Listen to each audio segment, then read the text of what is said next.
함께 말씀 보겠습니다. 요한계시록 11장 7절에서 8절 말씀입니다. 요한계시록 11장 7절에서 8절 말씀 함께 읽겠습니다. 그들이 그 증언을 마칠 때 무적행으로부터 올라오는 짐승이 그들과 더불어 전쟁을 일으켜 그들을 이기고 그들을 죽일 터인즉 그들의 시체가 큰 성 길에 있으리니 그 성은 영적으로 하면 소돔이라고도 하고 애굽이라고도 하니 곧 그들의 주께서 십자가에 못 박히신 곳이라. 아멘.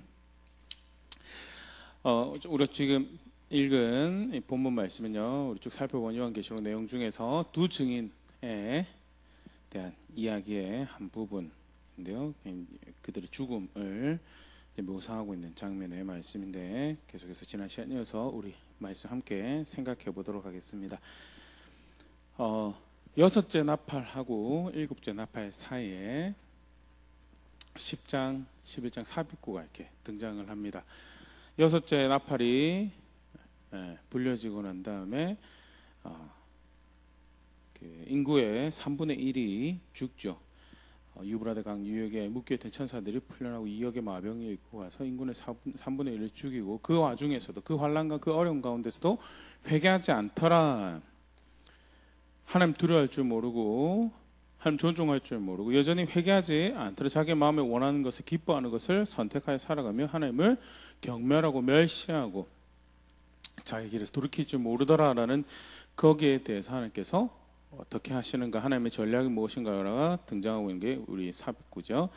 그래서 11장에 일곱째 나팔이 불려질 때 그리스도의 왕되심을 인정하고 존중하는 그런 일들이 벌어지는 것이 이제 그 사이에 벌어지는 이 이야기로 이제 설명이 되는 그 부분을 우리 살펴봤고요.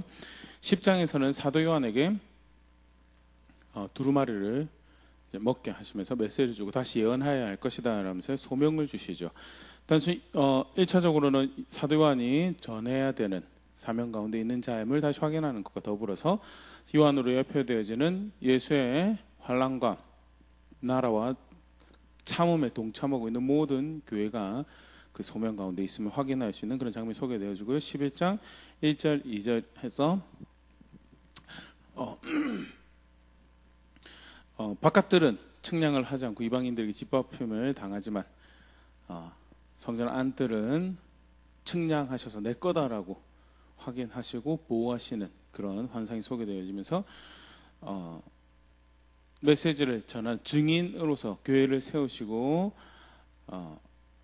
회개하지 않는 이들을 향한 하나님의 전략을 펼쳐가실 동안에, 물론 외적으로는 어려움을 당하고 고난을 당할 수 있지만 하나님께서 그들의 마음을 지키시고 생각을 지키셔서 하나님 백성으로서 그 길을 끝까지 걸어갈 수 있도록 인도하실 거다라는 그런 이제 환상이 1절 2절, 그 다음에 이제 우리 지난 시간에 살펴봤던 증인, 두 증인의 이야기가 등장을 합니다.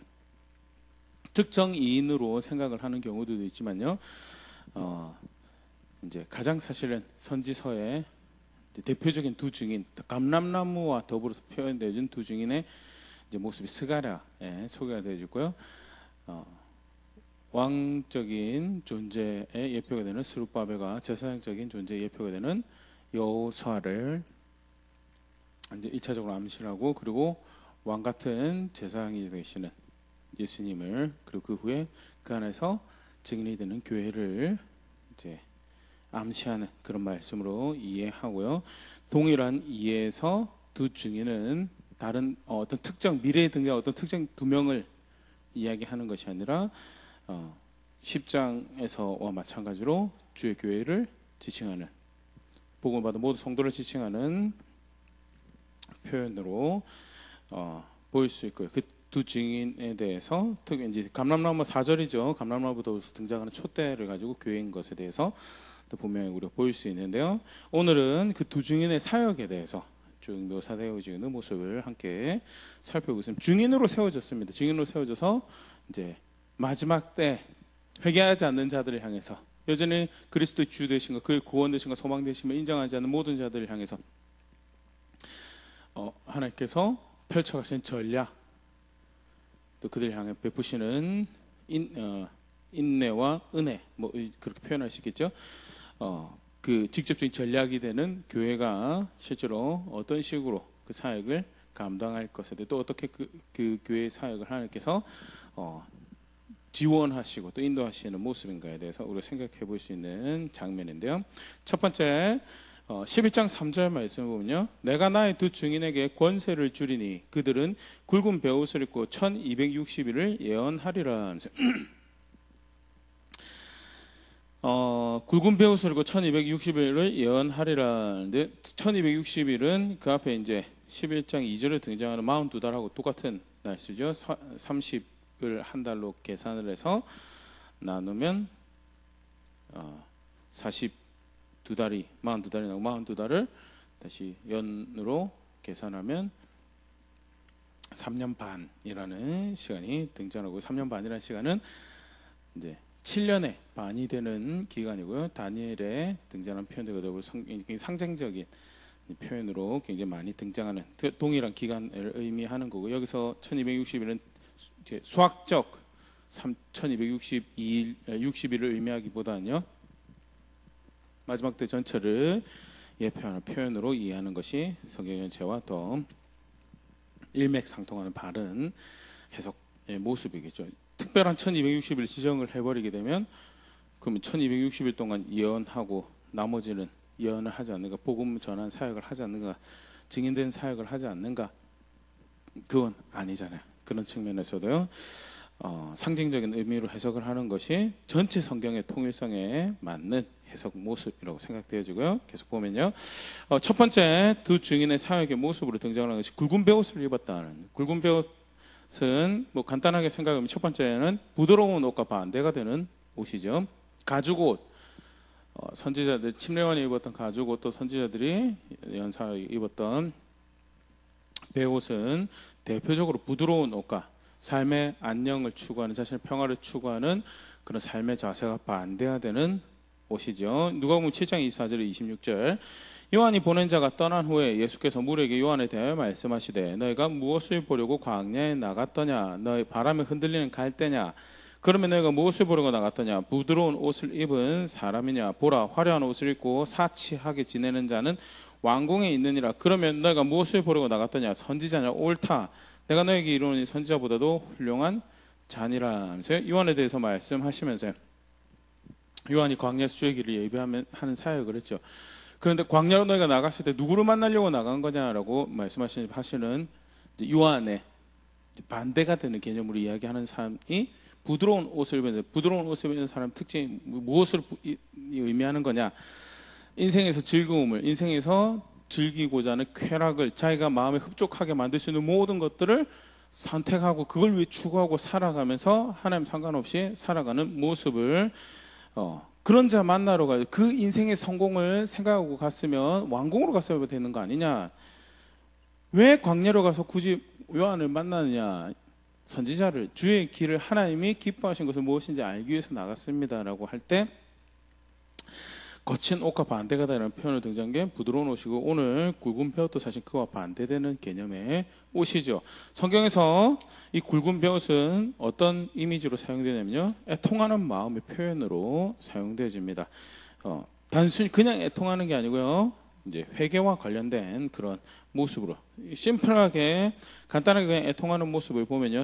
이사야 37장 1절에 히스기야 왕이 듣고 자기의 옷을 찢고 굵은 베옷을 입고 여호와의 전으로 갔고 아수르 대규모 군대를 마주한 히스기야가 도무지 방법이 없는 자신의 상태와 모습과 그 앞에서 하나님의 은혜를 구하는 모습으로 마음이 깨어지고 생각이 깨어지는 하나님의 절박할 구원을 찾는 모습으로 입었던 옷이 베옷이죠.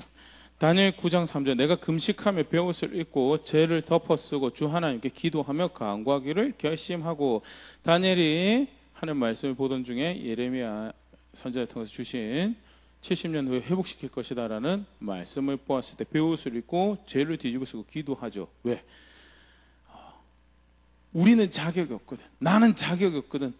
그런데 약속하신 것이 있게 제발 그것을 우리에게 이루어 주십시오라는 애통하는 마음으로 소망이 없는 자신들의 모습을 애통하는 모습으로 그 표현한 것이 베옷을 입는 것이었고요. 그렇게 기도했던 장면에서 사용되어진 게 베옷이고요.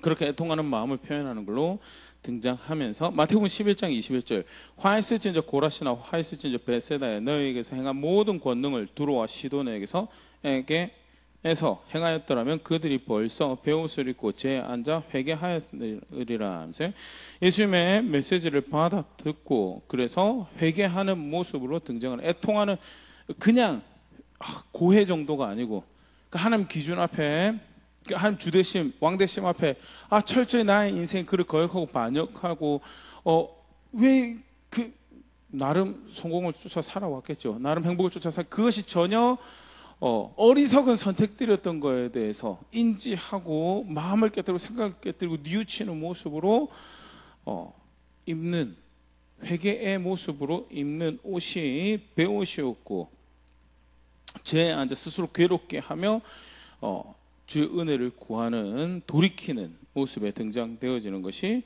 베옷이고 애통한 마음의 상징이죠. 그래서 베옷을 입고 사역한다라고 했을 때 먼저는 스스로가 그 주의 기준으로 돌이켰다라는 그런 모습도 보일 수 있지만 더 분명하게 이제 보일 수 있는 게 선지자적인 사역을 하는 다르게 표현하면 이 증인들이 전했던 메시지가 뭐냐? 회개하라는 메시지죠. 회개하라는 메시지. 이사야 22장 12절에 이 이사야 메시지가 비슷하죠. 그날에 주 만군의 여호와께서 명령하사 통곡하며 애곡하며 머리털을 뜯으며 굵은 배를 띠라 하셨거늘 이제 배의 헝겊을 몸에 입든지 아니면 두건을 하든지 아니면 두르고 머리털을 뜯으며 애곡하고 통곡하고 왜 자신의 죄 있음에 대해서 하나님께서 명령하라고 해서 이스라엘 듣지 않죠. 파티하죠. 기뻐하죠. 그게 이제 22장 등장하는데요. 회개를 촉구하는 선지자들의 메시지를 반영하는 대표적인 모습이 베옷을 두른다는 거예요. 두 증인 교회가 마지막 날에 살아가면서 그들 또한 스스로가 베옷을 입으면 하는 기준 위에 서지만요. 나와서 증거해야 될 메시지가 뭐냐? 증거해야 돼. 주의 길로 돌이키라는, 하나님께로 돌아오라는, 다른 곳에 살 곳이 없고 소망이 없음에 대해서 여러 가지 다른 많은 만족들을 그리고 만들고 세대별로 다양하게 조금씩 변하더라도 사실은 분명하게 있죠. 하나님 없이 행복할 수 있는, 기뻐할 수 있는 여러 가지 다른 모습들을 쫓아서 살아가는 거예요.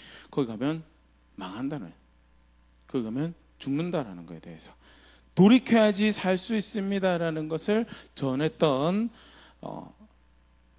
모습을 뭐로 표현하고 있느냐? 굵은 베옷을 입고 증인이 되었다라는 것이 이제 보여주는 모습이고요. 교회가 마지막 때 살아가는 모습이어야 되는 거예요. 하나님 앞에서 선지적 소명을, 말씀을 전해야 될 사명이 있는, 소명인 부르신 가운데 있는 모든 교회가, 성도가 주의 길의 증인이 되는 자리에 있어야 되는 거예요. 구체적인 또 사역의 모습으로 이제 두 번째 모습을 볼 수 있는 게 요한계시록 11장 5절에서 6절의 말씀. 만일 누구든지 그들을 해하고자 하면 그들의 입에서 불이 나와서 그들의 원수를 삼켜버릴 것이요, 누구든지 그들을 해하고자 하면 반드시 그와 같이 죽임을 당하리라. 그들이 권능을 가지고 하늘을 닫아 그 예언을 하는 동안 비가 오지 못하게 하고, 또 권능을 가지고 물을 피로 변하게 하고 아무 때든지 원하는 대로 여러 가지 재앙으로 땅을 치리로다. 크게 두 가지 모습을 볼 수 있죠. 하나는 입에서 불이 나왔다는 거예요. 두 번째는 6절에 권능을 행했다는, 권능을 행하는 모습이 엘리야와 모세의 모습으로 비교가 되어 있죠. 그래서 비가 오지 못하게 하는 그런 권능을 행하기도 하고, 물을 피로 변하게, 나일강 피로 바꿨던 모세의 모습을 연상하게 하는, 또는 여러 재앙으로 땅을 치는 10가지 재앙으로 이집트를 쳤던 그런 모세의 사역의 모습을 연상하는 그런 하나님 놀라운 사역 권능을 나타내는 그런 기적 같은 일들을 펼쳐내는 모습과 더불어서 입에서 불이 나와서 원수를 살킨다는, 문자적으로 보면 굉장히 정말 만화 같은, 영화 같은 그런 모습이죠. 그래서 사실 비유적으로 봐야지 본래 의미에 도달할 수 있는 그런 두 증인의 이 모습이고요. 실제로 그렇게 너무 문자적으로 보지 않으면서 너무 또 비유적으로 적절한 이 문맥 안에서 무엇을 말씀하시려고 하는 것인가라는 분명한 방향성 가운데 그 의미를 이해하려고 하는 것이 굉장히 중요한 그런 본문인데요. 입에 불이 나왔다는 것은 쉽게 우리가 알 수 있는 것이 대적하는 자를 하나님 길을 또는 각자 다른 마음의 만족들을 쫓아가는 삶, 그것이 옳다라고 주장한 모든 이들을 향하여 그것이 망하는 길인 거에 대해서 주의 말씀을 분명하게 선언하는 그런 모습을 연상할 수 있고요. 그렇게 하나님 복음을 가르치는, 주의 말씀을 가르치는 그런 모습을 보일 수 있죠. 그래서 굵은 벼옷을 입고 회개 복음을 전하는데 구체적으로 그렇게 하나님께서 그들의 입에 하나님 말씀을 주셔서 담대하게 그 복음을 전하게 하시고 하나님 말씀 주의 기준을 선언하게 하시는 그 일들을 하게 하실 것이다 라는 모습을 보일 수 있고, 그것이 사실은 교회가 또 감당해야 돼, 성도가 감당해야 될 사역의 모습이죠. 그러면서 그렇게 사역할 때 누구든지 그들을 해하고자 하면 반드시 그와 같은 죽임을, 그와 같이 죽임을 당하리라 하면서 하나님 보호하심 그들과 함께 있을 거에 대해서 말씀이 되어지고, 6절에 더불어서 권능을 행하는 모습이, 그래서 말씀을 행하고 기적을 행하는 그런 모습으로, 말씀을 전하고 기적을 행하는 그런 모습으로 사역이 소개되어지고 있는데요. 사실 마지막 때 교회가, 성도가 그런 일들을 하게 되는 모양이다라고 또 특별한 마지막 때 벌어질 일로 보일 수도 있지만, 사실은 성경 전반에 예수님의 사역이 그러했고요, 교회의 사역, 사도의 사역이 그랬고요, 사도의 사역에 바톤을 이어받는 교회의 사역이 사실은 마땅히 이렇게 벌어져야 될 이제 모습으로 교회 안 이미 성경에서 가르쳐졌던 모습이죠. 마태복음 4장 23절 24절, 예수께서 온 갈릴리에 두루 다니사 그들의 회당에서 가르치시며 천국 복음을 전파하시며 백성 중에 모든 병과 모든 약한 것을 고치시니 그의 소문이 온 수리아에 퍼진지라. 사람들이 모두 앓는 자, 곧 각종 병에 걸려서 고통당하는 자, 귀신 들린 자, 간질한 자, 중풍병자들을 데려오니 그들을 고치시더라. 예수님의 복음 사역을 크게, 이 땅에서 크게 사역, 그 모습을 두 가지로 이렇게 요약을 하여서 설명한 대표적인 구절이죠. 뭐 하셨느냐? 천국 복음, 회가 가르치시고 천국 복음을 전파하셨다는 하나님 말씀을 가르치시는 사역을 하셨고, 두 번째는 기적을 행하시는, 병을 고치시고 귀신 들린 자를 귀신을 내어 쫓으시면서 실제로 하나님 나라가 임하셨음에 대해서, 그냥 기적을 행하였던 게 하나님 나라가 임하셨다라는 것을 실제로 말씀하신 대로 그렇게 하나님 나라가 임하였음에 대해, 가까이 왔음에 대해서 보여주신 그런 사역을 하였고요, 말씀과 권능이 함께 존재하는 그런 사역을 하신 것에 대해서, 예수 그리스도를 통해서 그렇게 하나님 나라의 복음을 전하셨던 하나님께서 그 예수님의 제자를 통해 성령이라는 사역도 하시죠. 그게 사실은 사도행전이 보여주고 있는 대표적인 메시지인데요. 뭐 여러 장면들이 있지만 사도행전 19장 8절에서 12절 말씀 보면요, 바울이 회당에 들어가 석 달 동안 담대히 하나님 나라에 관하여 강론하며 권면하되, 이제 에베소에서 있었던 일입니다. 어떤 사람들은 마음이 굳어 순종하지 않고 무리 앞에서 이 도를 비방하거든요. 바울이 그들을 떠나 제자들을 따로 세우고 두란노 성원에서 날마다 강론하니라. 2해 동안 이같이 하니 아시아에 사는 자는 유대인이나 헬라인이나 다 주의 말씀을 듣더라. 가르치는 사역을, 하나님 말씀을 전하고 주의 복음을 전하는 가르치는 사역을 했던 것이 읽었던 8절부터 10절까지 기록이 되면, 똑같은 에베소에서 하나님이 11절부터입니다. 하나님이 바울의 손으로 놀라운 능력을 행하게 하시니 심지어 사람들이 바울의 몸에서 손수건에는 앞치마를 가져다가 병든 사람에게 얹으면 그 병이 떠나고 악기도 나가더라 하면서 권능을 행하는 사역을 했던 것이, 바울이 특별해서 특별한 분이죠. 사도라는 그런 이제 위임을 받았던 것도, 예수님께 위임 받았다는 것도 사실 특별하지만요. 그럼에도 불구하고 이제 똑같은 요한, 이제 죄송합니다, 누가복음을 쓰고 사도행전을 썼다라고 할 때, 누가가 보여주고 싶어, 사도행전을 통해서 보여주고 싶어서 대표적인 메시지를 학자들이 꼽을 때, 누가복음서에서 예수님께서 그렇게 가르치시고 권능을 행하셔서 하나님 나라가 임하였음에 대해서 보여준 것처럼, 이제는 주의 교회를 통해서, 사도들을 통해서 하나님께서 그 일을 행하시더라라는 거예요. 예수님이 하셨던 사역이, 그 구원의 사역이 예수님이 부활하고 승천하시면 끝난 것이 아니라 하나님께서 그 일을 이제 교회를 통하여 행하시고 계시며, 그것이 교회를 통하여 각 나라와 민족과 백성과 방언에 흩어져서 그렇게 펼쳐져 가더라라는 것을 보여주는 것이 누가의 사도행전의 저술 굉장히 중요한 메시지 중에 하나라고 학자들이 꼽고요. 실제로 예수님의 본을 따르는 그런 사역들을 사도들이 했죠. 교회가 이제 그 다음에 복음을 전하죠. 하나님의 말씀을 전하고요.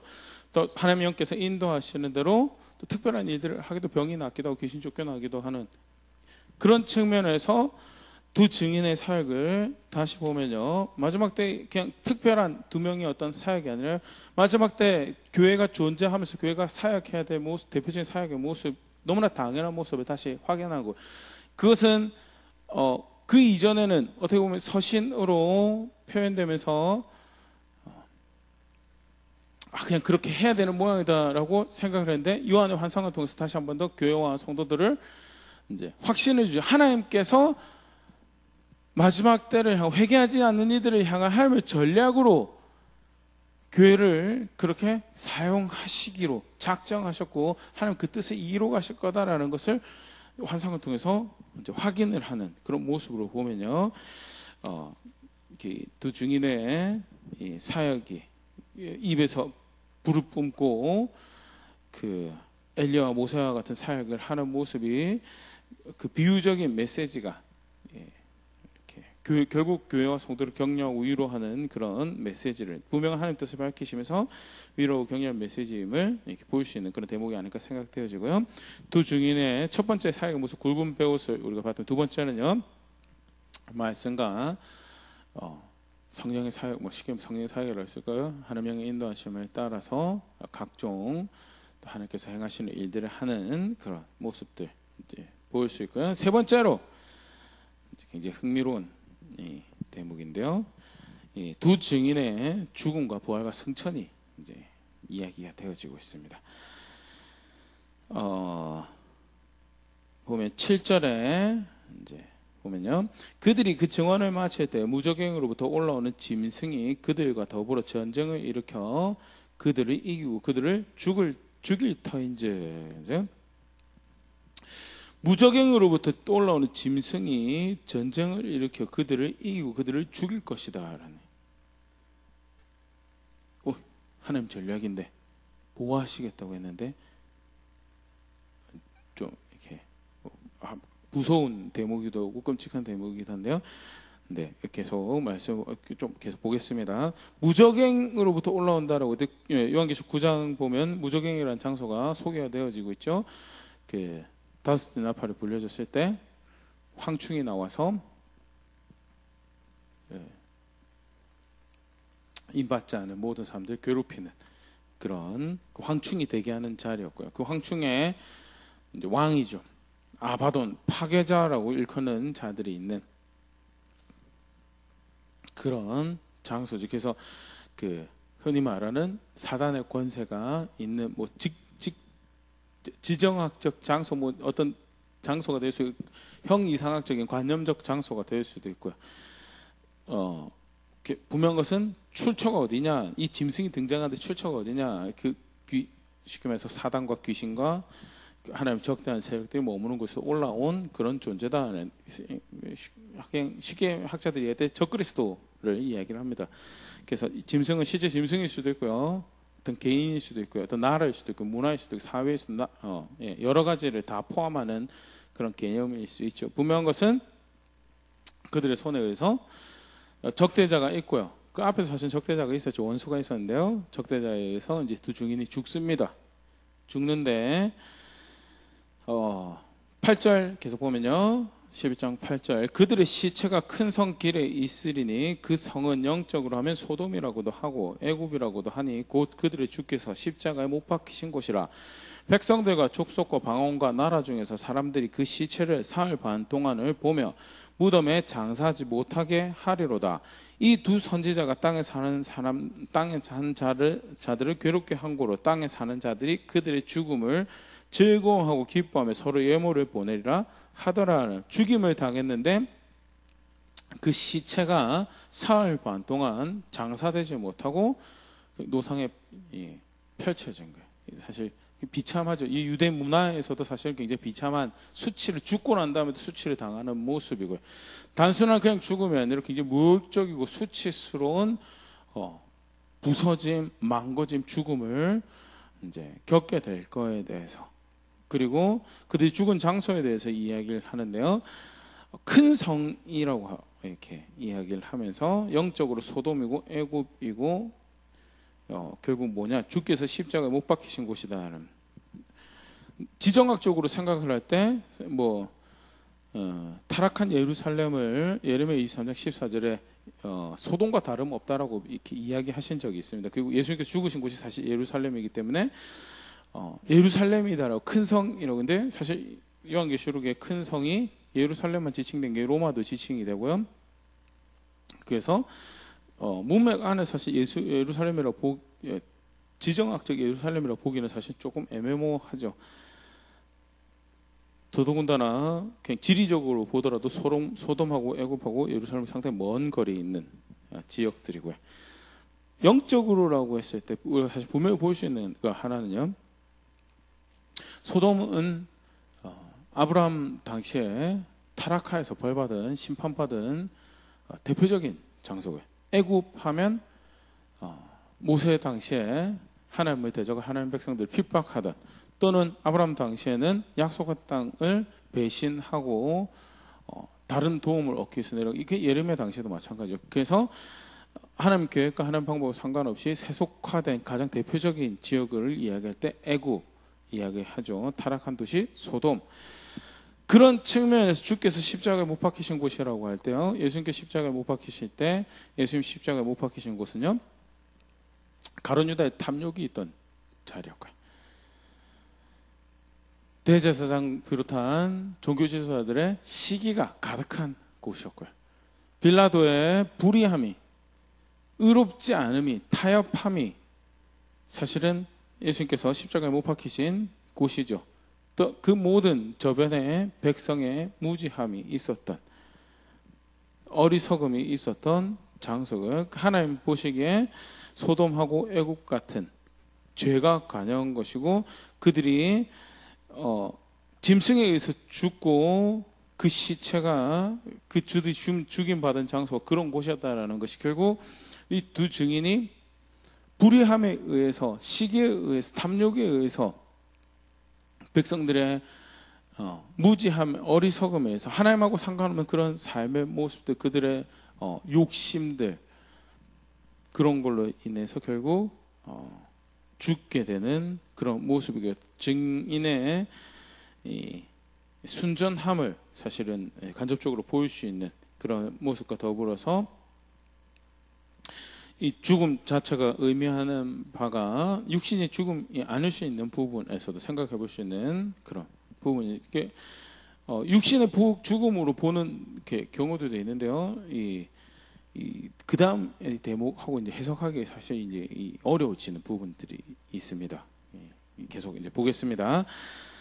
사흘 반 동안 시신이 묻히지를 못했고요. 죽은 장소가 소돔, 애굽, 예루살렘으로 일컬어지는 죄가 관영한 곳이었고, 그 다음에 또 하나 이제 흥미롭게 등장하는 것이 사흘 반 동안 무덤에 장사되지 못했다는데요. 사흘 반은 사실 예수님의 3일의 무덤을 연상하는데 그거랑 정확하게 맞아떨어지지 않으면서 이 사흘 반이 뭔가,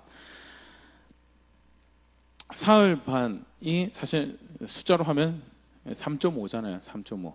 3.5가 아까 잠깐 이야기 드렸던 다니엘서에 등장하는 1의 반 3.5죠. 7일의 반 3.5. 또 그 앞에 1260일이 3.5해 3년 반. 굉장히 이제 비유적이고 상징적인. 그래서 실제로 사흘 동안 시체가, 교회가 죽었는데 길에 널브러져 있다라고 그렇게 보일 수 없는 그런 숫자가 사실은 이 사흘 반이라는 숫자고요.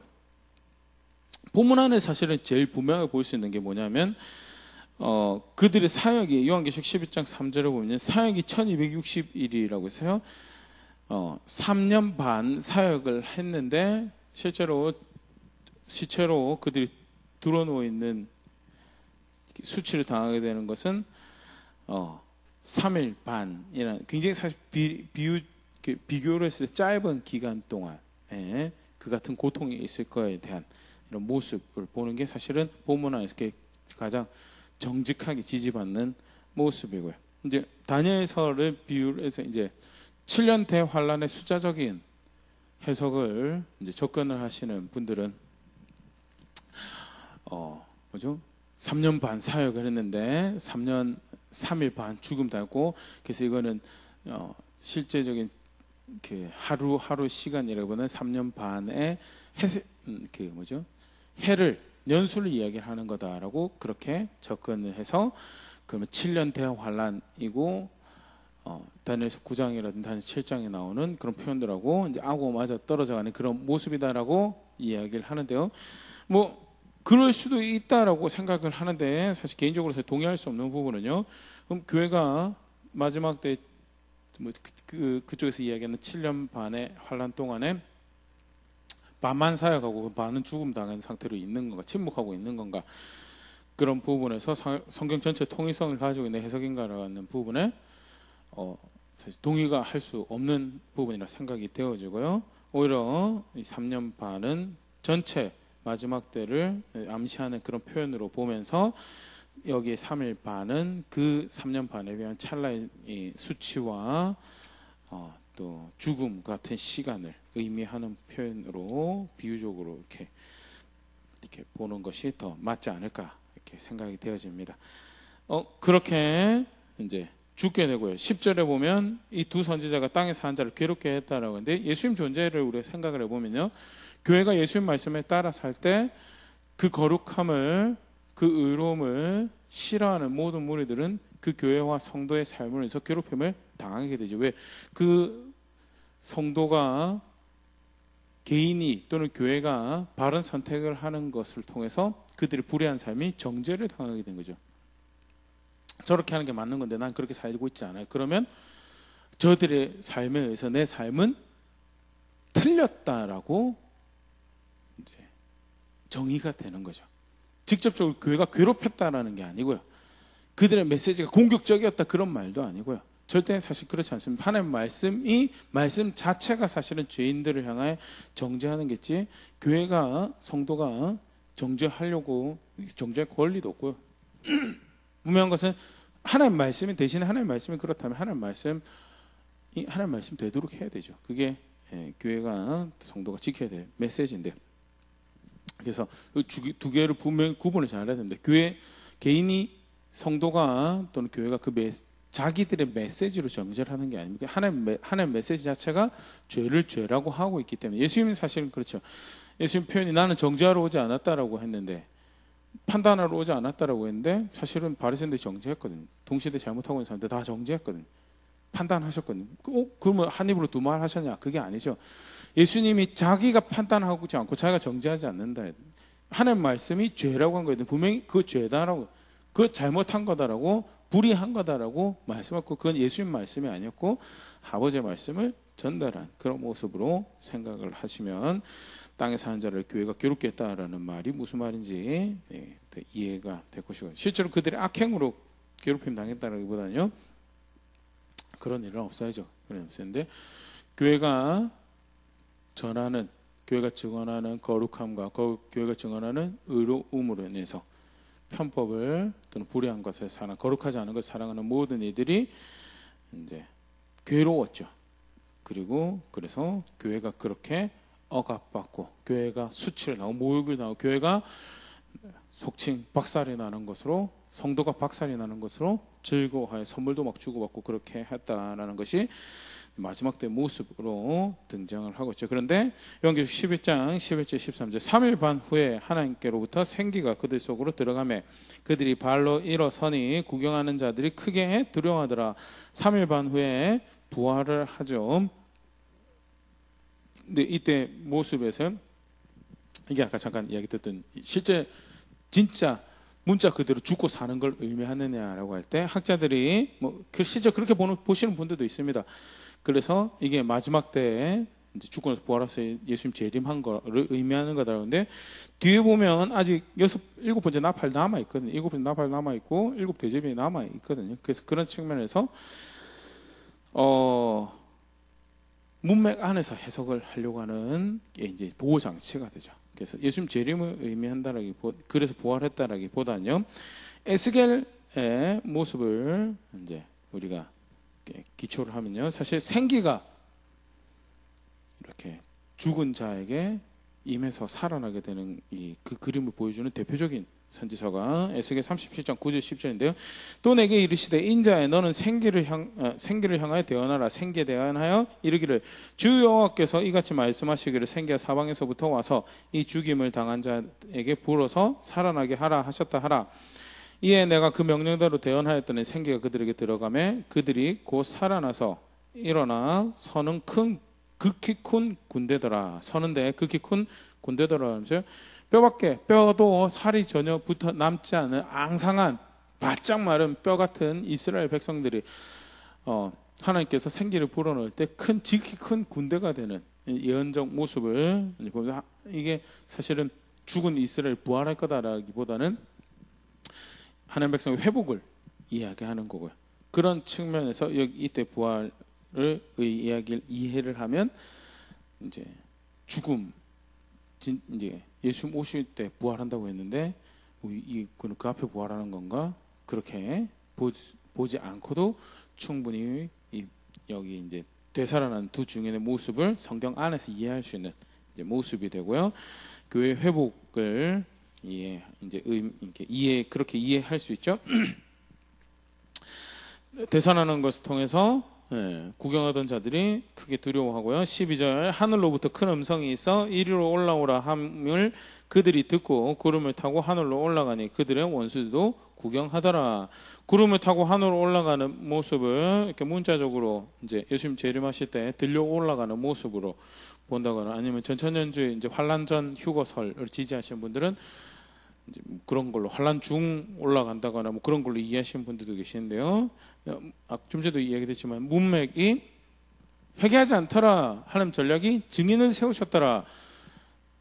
그런 측면에서 보면요, 증인의 어떤 사역의 모습을 이제 묘사하는 그 모습으로 볼 때 결국 예수님의 승리에 참여하는 그런 교회의 모습으로, 기본 예수를 믿을 때 사실 교회가 예수님 승리에 참여하는 교회지만요, 주의 죽음에 동참을 하고 그렇게 스스로를 하나님 말씀 앞에 낮춰서 주의 죽음에 동참하는 그런 증인의 자리에 섰던 교회가 그의 승리에 함께 참여하여 영광을 취하는 그런 모습으로 보일 수 있고요.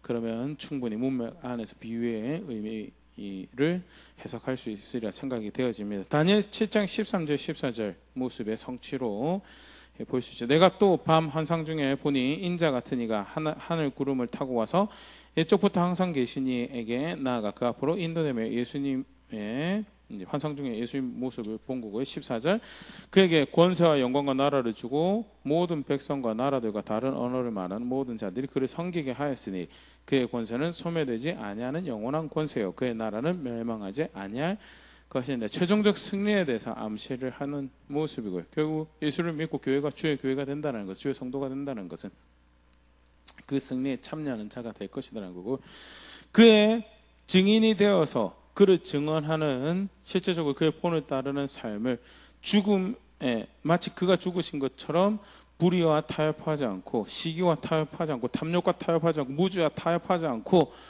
그렇게 그것에 의해서 오히려 죽임 당한 자리까지 간 교회가 그의 영광스러운 승리에 참여하는 주의 교회로 그리스도의 몸으로 그렇게 설 거에 대한 그런 비유적 표현으로 보면 충분히 본문 안에서 우리 그 의미를 이해할 수 있으리라 생각되어집니다. 그리고요, 그때 13절 큰 지진이 나서 성 10분의 1이 무너지고 지진에 죽은 사람이 7천이나 그 남은 자들이 두려워하여 영광을 하나님께 돌리더라. 실제로 이제 회심하는 이들이 발생을 하죠. 더불어서 큰 지진이 난다는 것은 실제로 이제 물리적 지진이라고 할 수 있는데요. 이 본문 자체가 사실 조금 그런 부분하고는 벗어나서 이렇게 벗어났다기보다는 물리적 지진이라기보다는 문맥상 그 뭐죠?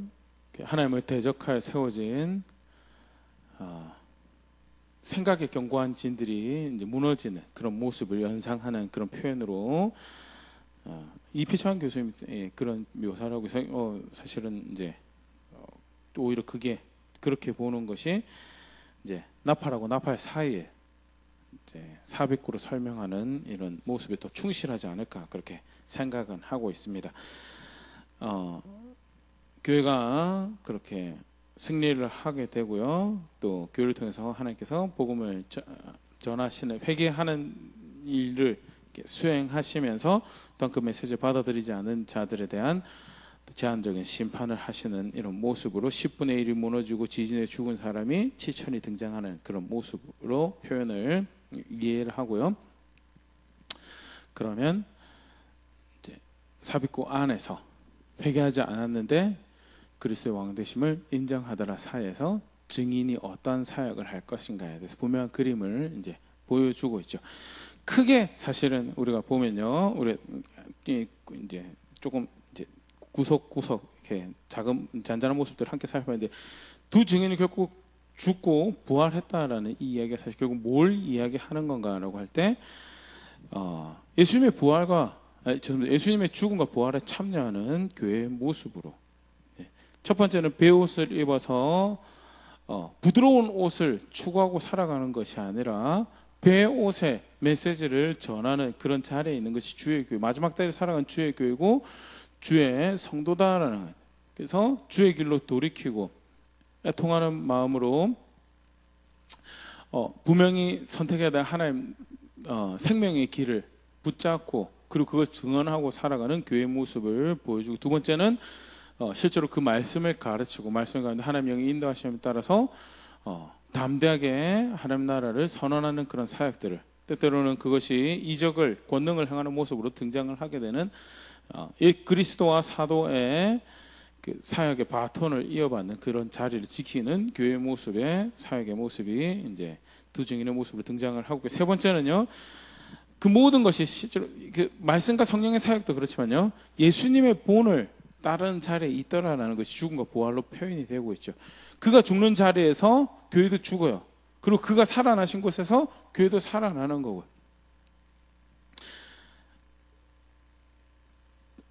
예수님께서 하나님의 말씀을 따라 살았기 때문에 결국 죽임 당하신 자리가 증인으로 살아가는 교회가 죽는 자리가 되는 것이고, 그렇게 주의 영광에 참여하는 교회가 되는, 사실은 성경 안에서 가르치는 신앙의 모습이죠. 빌립보서 3장 10절 12절 내가 그리스도와 그의 부활의 권능과 그 고난의 참여함을 알고자 하여 그의 죽으심을 본받아 어떻게 해서든지 죽은 자 가운데서 부활에 이르려 하노니 내가 이미 얻었다 함도 아니오 온전히 이루었다 함도 아니라 오직 내가 그리스도 예수께 잡힌 바 된 그것을 잡으려고 달려가노라.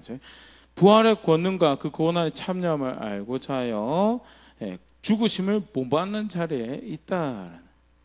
그리고 어떻게 해서든 그 죽은 자 가운데서 부활에 이르려고 한다라는 것이 바울이 자기의 신앙을 고백하면서 하는 이야기고요. 실제로 여기뿐만 아니죠. 로마서 같은 경우에도 그렇고요. 그 죽으심에 동참하고 죽으심 본받고 고난을 받는 것이 영광에 이르는 길이다라고 표현하는 것이 반복적으로 등장을 하는 신앙의 표현의 모습이고요. 예수님의 본을 쫓아가는, 실제로 그렇게 하나님 말씀, 예수님 말씀에 의해서 스스로가 부인되어지고 그렇게 자신의 삶의 목적이, 삶의 계획이, 삶의 계산이, 성품이, 말하는 습관 하나하나가, 선택의 하나하나가 그렇게 예수님 말씀에 의해서 자신의 것이 부인되어지고 그렇게 죽음을 경험하고 하나님 말씀에 자신이 죽어지는 자기 부인이 이렇게 고백되어지는 그런 모습을, 실제로 예수님 본을 따라 살아가는 삶의 증언을 하는 것이 교회의 증언의 모습임을 보여주는 것으로 우리가 볼 수 있는 게요, 두 증인의 죽음과 부활이라는 이런 모습이고요.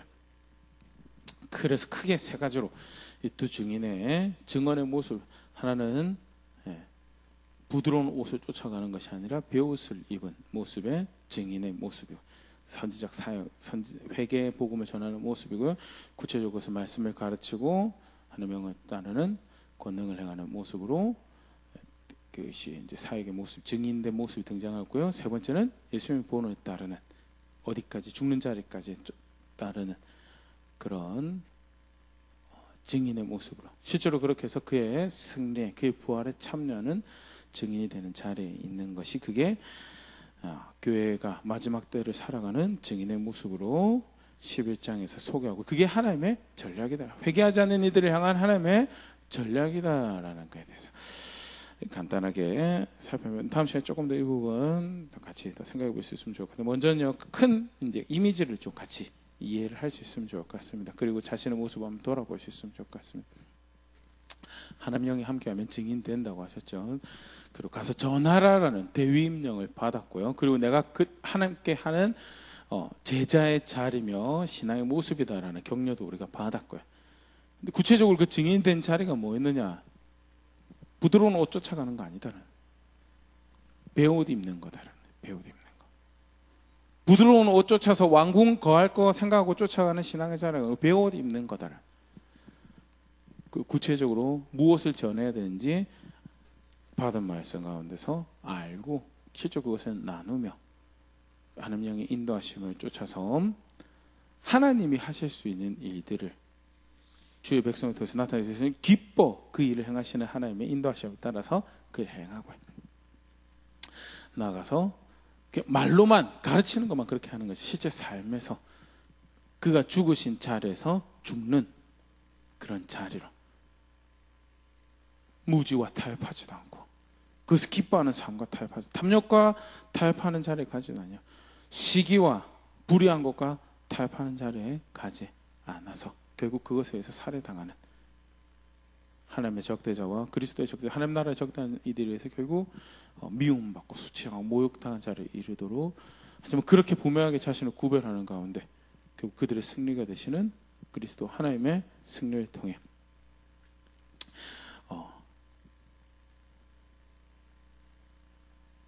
분명한 소망을, 또 그들의 마음을 돌이키는 그런 사역을 하는 그 존재가 누구냐? 그게 교회다라는 말이죠.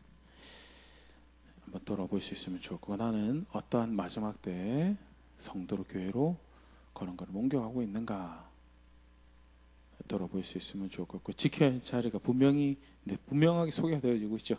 지금 내 자리가 오늘 말씀에서 살펴본 또 도전되어지는 그런 자리가 되기 원합니다라는 고백들 함께 만들어갈 수 있으면 좋을 것 같고, 실제 우리 하나하나의 선택이 베옷을 입으며 주의 말씀을 나누며 입으로만 나눌 뿐만 아니라 삶으로